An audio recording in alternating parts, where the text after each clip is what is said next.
Hey, can I give you some advice? I bet you could get some action if you open up to her about how bad things are at home. You deserve to shop around. Take her to happy hour.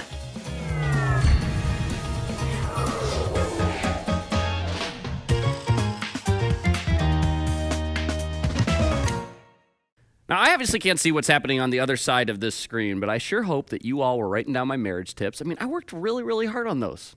But here's the truth and the reasoning behind why we're doing this series right now titled Bad Advice. If we were all to take a hard look at our lives, whether you would identify as a Christian or not, we all, every one of us, we follow bad advice way more than we would probably like to admit. And so what we've been doing here throughout the course of this series is presenting this bad advice that the world regularly throws our way. And I think we've all seen, at least in the context of church, how painfully obvious it is that this advice is indeed terrible. And then we've been flipping it around and presenting the good, the better, the best advice that God would like to offer to every single one of us. I mentioned this actually in the first part of this series. See, God doesn't just offer you something different. No, he invites you into something so much better. So in part one of this series, we talked about how you can drift from God. Last week, my dad, Terry, did an incredible job breaking down how you can become an addict. And by the way, if you missed either one of those first 2 weeks of this series, I'd really, really encourage you to head on over to grumlaw.com/messages and catch yourself up there. Or as always, you can find us under Grumlaw Church, wherever it is that you happen to grab your podcasts. Now today, as we head into part 3, we're going to be talking about a subject that is sure to make all of us, I think, probably at least a little bit uncomfortable, and I'll admit it's a little bit ironic that we're touching on this particular subject on, of all days, Valentine's Day. But before I kind of dive in, I want some help from all of you. And again, I can't really see you, but please, just participate.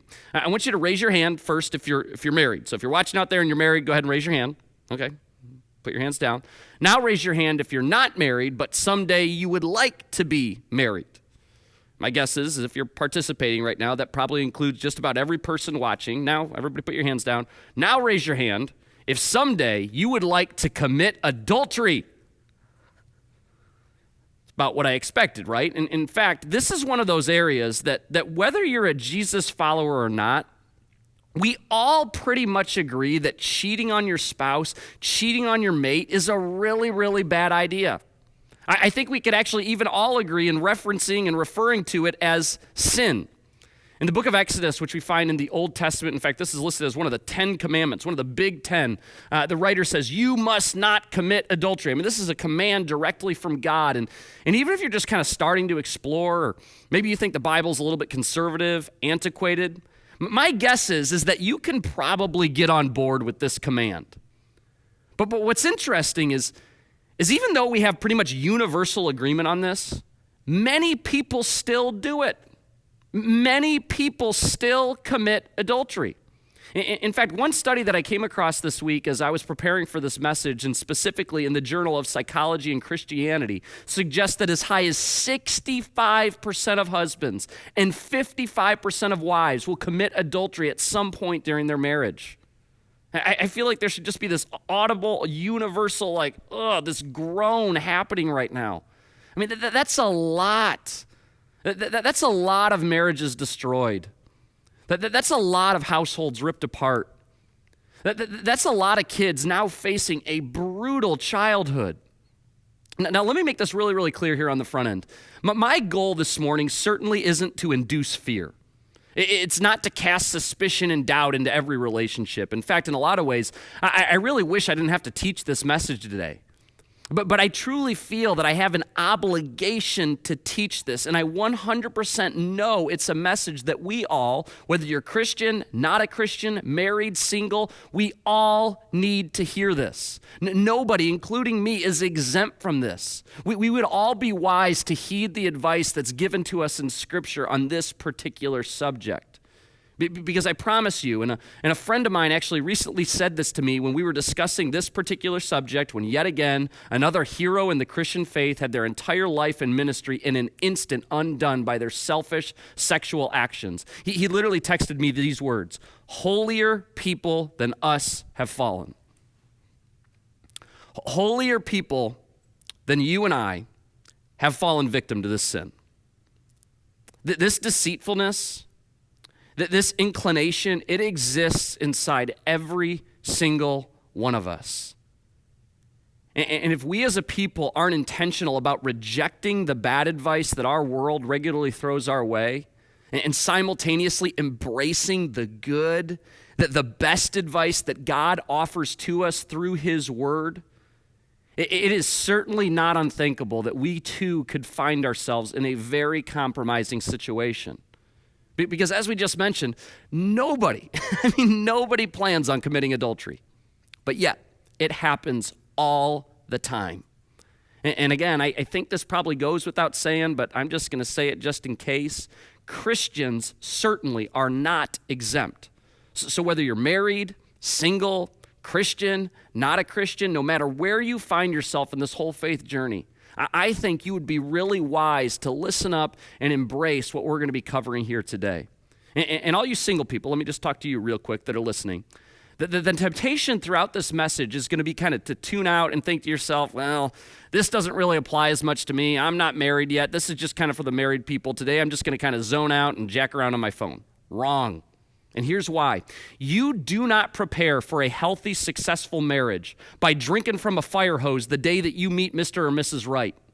You prepare well for a marriage by taking intentional steps in that direction now, while you are still single. Because otherwise, you're just going to be dragging bad habits and bad advice into a marriage that's already going to have a myriad of challenges. So before we get to the good advice, sticking true to the series, let's pause and take a peek at some of the bad advice that our world regularly throws our way and that we often embrace, sometimes intentionally, but often unintentionally. So here we go. Some bad advice. In fact, 3 easy steps that you can take in order to commit adultery. You ready for this? Buckle up.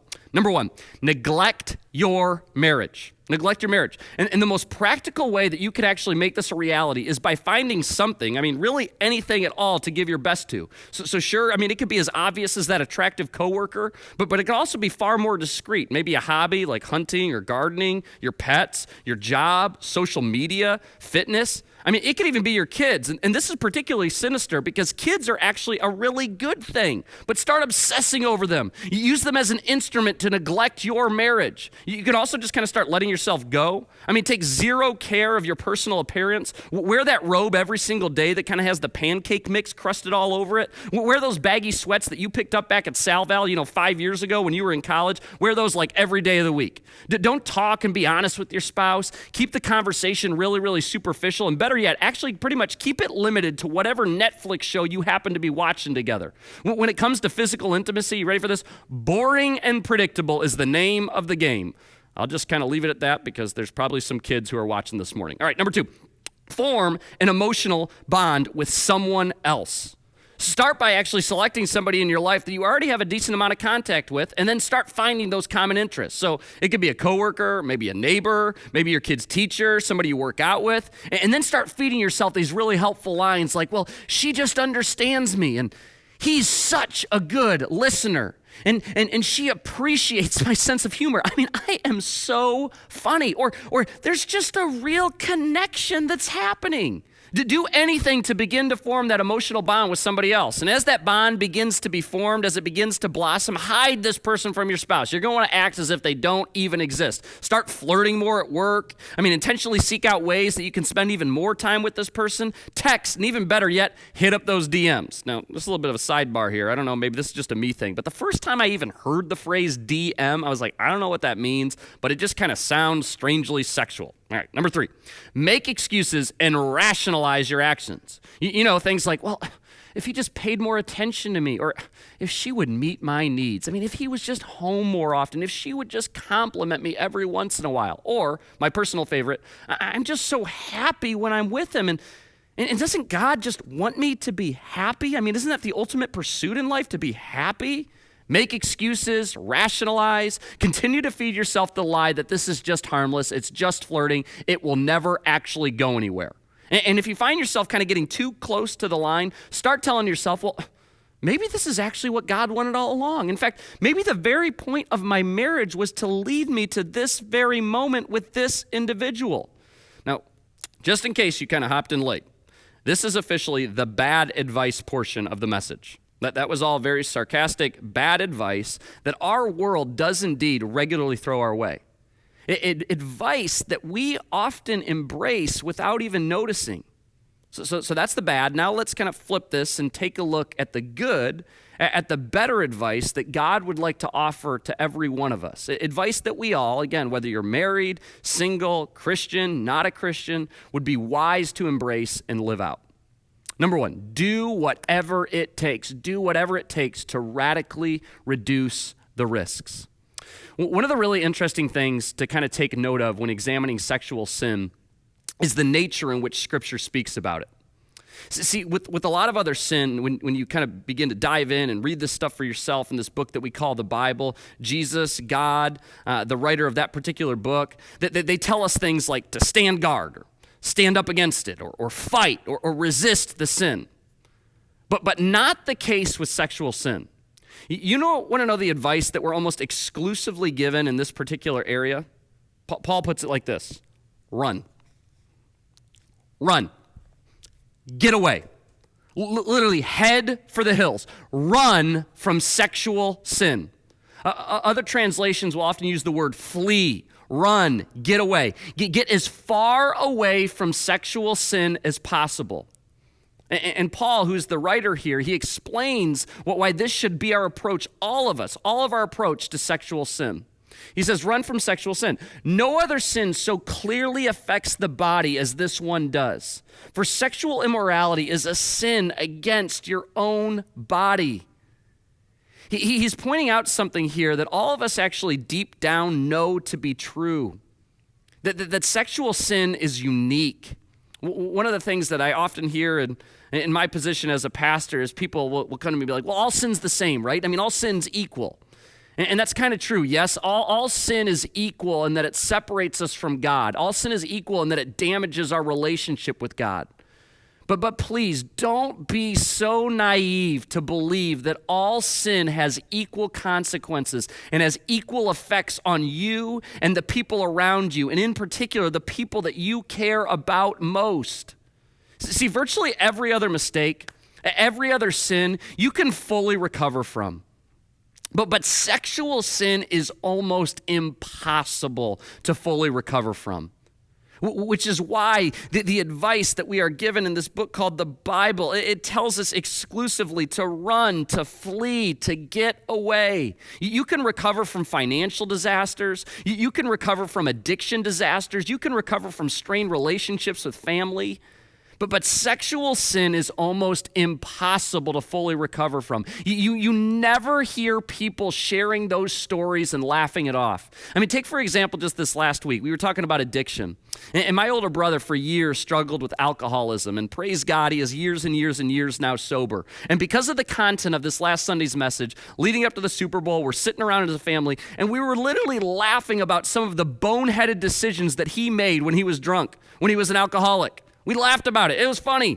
I have had so many conversations with friends and loved ones where we sit around and we laugh about the idiotic decisions that they made financially. It's so funny. They've recovered. But not the case with sexual sin. You never hear people sharing those stories and laughing about it. And the reason this is the case is because sex is not just physical. As Paul points out right here, and as he goes on to describe, it goes so much deeper than that. And when you cross certain lines, when it comes to your sexuality, there are things that you will carry with you for the rest of your life. So all you single people in particular, please, I'm begging you, take this advice now and save yourself the grief later. Because of what I do for a living, I have the opportunity and the privilege to spend a ton of time with engaged couples leading up to their marriages. And you'll never guess what is always the biggest pressure point, the biggest point of contention, the biggest strain on the relationship leading up to the wedding date.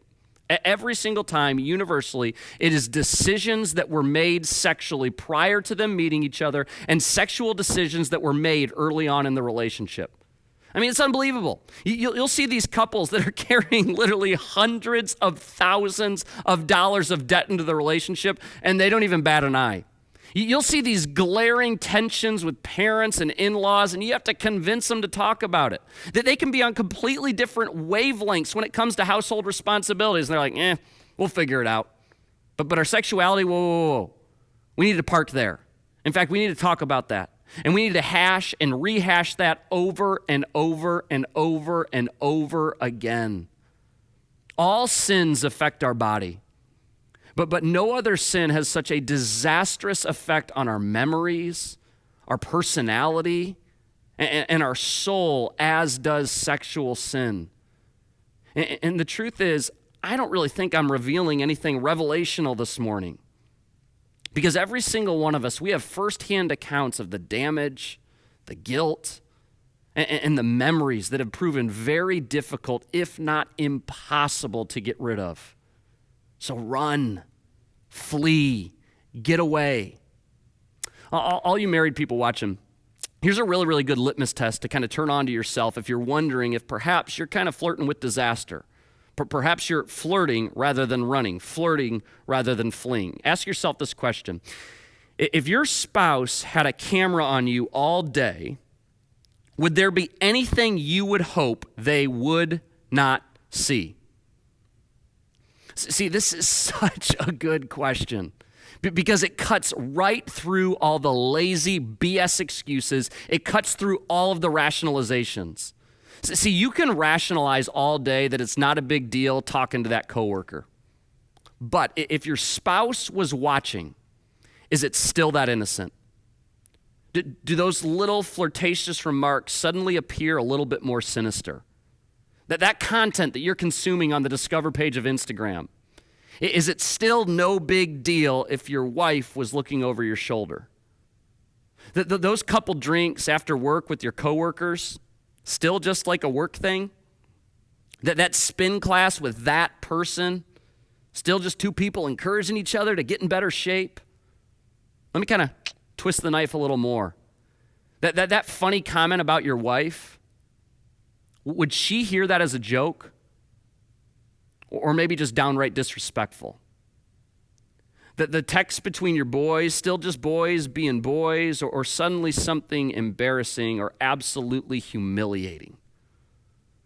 Let's flip this again on the single people. That the habits you are developing now will be habits that you carry into your future marriage. The decisions you are making now will absolutely rise to the surface in your future marriage, for better or for worse. If your future spouse had a video of all your single decisions, I mean, shoot, with the world we live in now, that's probably not even a hypothetical. If they saw that footage, would they want to crawl into a hole? Would you want to crawl into a hole? Or would that be content that you would be proud to present to your future spouse? The decisions you're making now, in particular in the arena of your sexuality, will have a dramatic effect and impact on your future marriage. So as we think about reducing the risk, doing whatever we can to reduce the risks, here I think are some really helpful tips. First and foremost, pursue a relationship with Jesus. Now, I know what some of you are probably thinking. You have to say that. You're the pastor. That just like, okay, it's cliche. And I'm telling y'all that this is the single most important habit that you could possibly develop. And this is one of those habits that impacts literally every other habit, every other thing in our lives. We talked a lot about this in the first week. Make that daily encounter, that daily time with Jesus a true priority. That the very first thing you do when you wake up is you spring off the pillow and you begin to open up and actually read that Bible for yourself. Allow it to speak to you. Allow it to really infiltrate your life. Allow it to convict. Allow it to grow you. Sin lives and grows best in the dark, and one of the best ways that you can pull that sin into the light is by inviting Jesus into your life every single day, inviting him into that daily rhythm of just speaking to him and opening up his word. So pursue that relationship with Jesus. Never be alone with someone of the opposite sex. Married people, never violate this. Don't eat alone. Don't drive alone. Now all you single people are thinking, are you kidding me? How am I going to meet Mr. or Mrs. Right? Okay. Don't, all you single people, don't be hanging out one-on-one with other married people. I can guarantee you that one day when you're married, you're not going to want your bride hanging out with some good-looking young single guy. And the same would go for the married men as well. Don't be hanging out with married women. Now, every single time that I bring this up, and I've advocated this for a long time. In fact, that's actually traditionally referred to now as the Billy Graham rule. I think Billy Graham was the guy that probably popularized it. After all, it's named after him. But every single time I mention this, I get accused of some certain things. I get people that are mad at me. They tell me it's old-fashioned, it's unrealistic. A lot of people will commonly look at me and say, I need to do this for my job. In fact, the last time that I spoke on this, somebody came up to me and said, you're being chauvinistic by advocating for this. Church, just because something is acceptable, just because something is encouraged, just because something might even be mandated by your job does not make it wise. And you know that to be true. Because every single one of us have, probably about 300 examples in our lives that we can point to where we did something that was encouraged, acceptable, mandated, and it still got us into a lot of trouble. Don't settle for acceptable when wisdom is right around the corner. Never talk bad about your spouse. Never, ever, ever, ever, no matter who the audience is. And it's embarrassing that I have to say this, but 'tis the world that we live in. Don't post negative things about your spouse on social media. Your spouse, you ever heard this? Your spouse will become what you say about them. They'll grow into it. You should be the one person that they can always count on to have their back, that fierce loyalty that exists. Never undermine your spouse by speaking poorly of them, no matter who the audience is. So surround yourself with strong marriages. You're going to become like the relationships that you surround yourself with. So if you only hang out with couples who fight and undermine each other, and they get hammered on the weekends, and they rationalize questionable behavior, you will soon become like them. We talked a little bit about this in the first week. Bad company corrupts what? Good character. Conversely, if you surround yourself with healthy couples who are pursuing Jesus, and their marriages only seem to be getting better with age, you will become like them. Single people, I want to encourage you to do this now. Don't just hang out with other single people. Rather than seeing the fact that you're still single as a negative thing, invest in your future marriage now by hanging around couples and families that you want to model, that you want to emulate your future marriage after. Avoid all questionable places and situations. Don't go places where you might be tempted.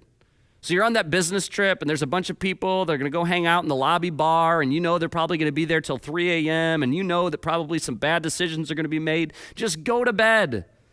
And X DMs you and wants to reconnect and hear how life is going. Delete. Better yet, block. Can I just kind of get this off my chest real quick? Because I've seen this firsthand derail so many marriages, so many relationships. And I've long felt like this is something so obvious, but I share this with young couples in particular. And they look back at me like suddenly I'm speaking a foreign language. Sit down, because I'm going to get too fired up about this. Upon saying I do, you forfeit all friendships with people of the opposite sex. It's no longer acceptable to text him, to text her, just to check in on their day, just to see how they're doing. Now does that mean that you can't have anybody of the opposite sex in your phone, that you can't have working relationships with these individuals? Of course not. I work with plenty of people who are of the opposite sex, but I'm not texting Denise. I'm not texting Jenna. I'm not texting Maddie when they wake up in the morning and saying, hey, how's your day going? Just wanted to wish you a great day. Just want to let you know that I'm thinking about you. It's inappropriate. It's no longer appropriate to be sending Snapchats back and forth. So stop playing dumb when I ask, why haven't you deleted her contact info? Oh, I should delete the contact information of the person that I dated for 3 years, that every time I utter her name, my spouse shudders? Yeah, that's probably a good idea. Avoid all, not some. Don't flirt, flee. Now, the truth is that a lot of these harmful relationships stem from our places of employment. And it makes sense, right? Because we spend so much time there. And there are absolutely people who are watching right now that you have gone too far down this path. And my encouragement to you would be to take drastic action. Even if that means finding a new job, even if that means relocating, even if that means taking a demotion to get away from him, to get away from her. It is way easier to find a new job than to rebuild a marriage. Now, last thing on this point, and this might also sound a little bit harsh, but I promise I'm not advocating for anything that I don't personally practice. For all you guys in particular, get filters on all of your electronic devices. Even if you've never struggled with pornography, Because every single one of us, whether you're married, whether you're single, whether you're a female, male, we all know how easy it is to go down that path where you accidentally see something and then it's another image and it's more content and it's more, and before you know it, you're like, how in the heck did I get here? Put filters that keep you so far away from that line, whether you're married, single, young, old, Christian, atheist, because even if you're a 25-year-old single person, that there is nothing good that is going to come from your porn addiction in your future marriage. Number 2, and I promise we're going to rip through these last couple, do whatever it takes to invest passionately in your marriage. In the book of Proverbs, which we find in the Old Testament, it's a collection of wise sayings. The writer says here, let your wife be a fountain of blessing for you. Rejoice in the wife of your youth. She is a loving deer, a graceful doe. Let her breast satisfy you always. May you always be captivated by her love. Why be captivated, my son, by an immoral woman, or fondle the breasts of a promiscuous woman? So some of you are thinking, that's in the Bible? It's like, dang right. You're like, all right, maybe I'll download that YouVersion thing after all. Now, if the grass seems greener, what the writer's saying here, if the grass seems greener on the other side, it's probably time to water your own lawn. Invest in your marriage. So 1, get a loan. A lot of the marriages that are literally watching right now, you stopped dating once you said I do. For a lot more of you, you stopped dating the moment that you had your first child. I can't tell you how many couples that I've talked to who literally have not been on a date. They have not been on a trip with just the two of them literally since they had children. Church, that's not healthy. Now call me old-fashioned, husbands. I think for the most part, this falls on you. You should be the one initiating this. You should be the one making this happen. Pay for the sitter. Get creative. Date your bride. And just kind of as a bonus tip, you start doing this, I promise the second half of the date will start coming a whole lot easier. And even though you're maybe chuckling to yourself, I'm being serious. That's one of the most practical gifts that a couple has to offer to each other. It'd probably be a little bit more impactful if this was coming from the lips of my wife. But if you've lost some of that physical intimacy, think back to what has changed and recapture that.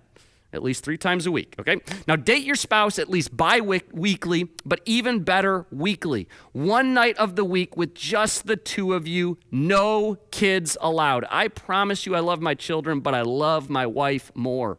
So get alone and get spiritual. Pray together. Get in a group together. Attend church together. Worship and sing to Jesus together. Share with your spouse what God is teaching you. Share those wins with each other. So get alone, get spiritual. And then number 3, do whatever it takes to visualize the potential destruction. Again, in the book of Proverbs, it says, for the lips of an immoral woman, and don't think men that you're exempt, because we could easily flip this and say, for the lips of an immoral man, for the lips of an immoral woman are as sweet as honey, and her mouth is smoother than oil. But in the end, she is as bitter as poison, as dangerous as a double-edged sword. Her feet go down to death. Her steps lead straight to the grave. As human beings, we are victims of the moment, and we often don't think too far ahead. So the flirting, the pornography, the affair even might seem good in the moment, but look ahead. It'll lead to death. It'll lead to disaster. For me, I literally imagine having to explain this to my kids. How it would absolutely devastate my wife. How it would have the strong potential to literally ruin this church. How it would cause people, undeniably, to walk away from the Christian faith altogether. But more than that, I think about coming face to face with the Almighty God and the shame, the embarrassment, the remorse, the guilt. It's like, it's too much to even think about. Needless to say, you don't have to go too far down that rabbit trail to think to yourself, yeah, no thanks, not worth it. And for those of you taking the bait, romanticizing the situation and thinking that maybe he or she really is the right person for you, remember that only 3% of people actually end up marrying their forbidden lover. And of those 3%, 75% of those marriages end up in divorce. The statistical odds of a lasting marriage with that person are 0.075. It's less than 1%. And the reason this is the case is because you have built a relationship on lies and deceit, not trust and integrity, which is the cornerstone of any healthy relationship. So visualize that potential destruction. Now, as a wrap up today, I recognize that for some of you watching right now, this is a really hard message to receive. Because you've either been hurt by the sins of somebody else, or you personally have caused a wave of destruction by your choices. And I want to tell you that this is a subject that is very near and dear to the heart of God. God takes the covenant of marriage very, very seriously. And anything that hurts the very people that God saw fit to die for hurts him. He grieves with you. He certainly sees you. And the grace of God is very real. That there is no condemnation for those who are in Christ. The arms of God are open wide for those who seek repentance and those who return to him. See, even when we are unfaithful, God is faithful. And the truth is, if every one of us were honest, every single person watching right now, we have all been unfaithful to God. We've all placed things or people in our life before him. And despite our constant sinning, despite our rebellion, he's still that loving, grace-filled father waiting for his kids to go running back into his arms. Our God can rebuild. God is mighty to save. He will forgive. He longs to restore. Our God regularly takes what the enemy meant for destruction and he uses it for good. And so last thing, if you need help, maybe this is bringing to surface a pornography addiction, a sex addiction. Maybe your marriage is clearly heading towards divorce. Maybe even the papers have been filed. Church, we have resources for you. We have scholarships for counseling. We have people on standby who want to walk alongside you in this journey. And I would literally just invite you right now just to text the word RESTORE to 810-510-0298. And we'll have somebody personally reach out to you so that we can actually talk about this. Don't remain in isolation. Your situation isn't hopeless or beyond repair because, again, even when we are unfaithful, God is faithful.